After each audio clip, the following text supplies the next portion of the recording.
Now, Northwest Indiana's 9 o'clock news. Lakeshore News Tonight. Kankakee Valley teachers fight for their jobs after more than a dozen educators received their pink slips. Good evening, I'm Jody Jewell. Thank you for watching Lakeshore News Tonight. Our top story, the Kankakee Valley School Corporation has notified more than a dozen licensed teachers that they will be let go. Our Renetta DuBose tells us how the possible loss of art and physical education programs is affecting both the teachers and the students. Just couldn't believe it. Kankakee Valley Intermediate School art teacher Anthony Cochran is one of more than a dozen teachers who received a RIF, or reduction in force letter, from the administration. Cochran says finding another art education job to support his family will be tough, but he says the students will suffer the most. Art at any level is important. It's been shown to improve achievement scores, achievement tests. Superintendent Glenn Kruger says the decision to lay off teachers came after the state forced the district and many others across the state to cut $1 million from its budget. Teachers are now fighting for their jobs. Kruger says the administration offered a deal to save jobs, but the teachers union turned it down. We wouldn't rift anybody. The original proposal was a 4% and no rifts.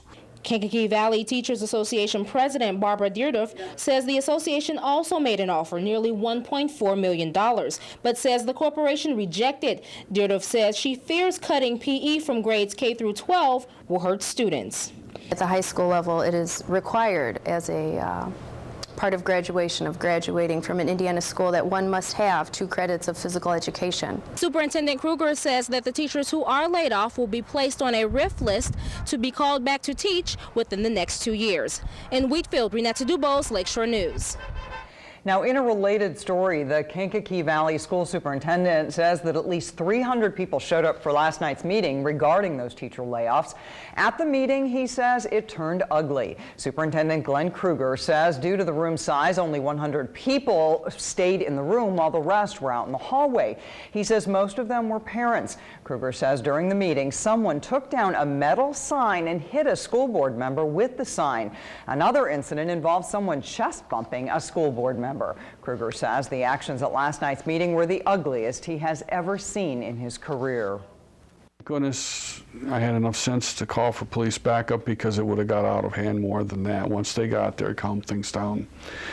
We're anticipating more name calling and maybe even more aggressive behaviors. Kankakee Valley Teachers Association President Barbara Deardorff says although the union encouraged the community to join teachers at the meeting, the union only encouraged staff and parents to be vocal and expressive. She says teachers remain professional and were not in any way aggressive.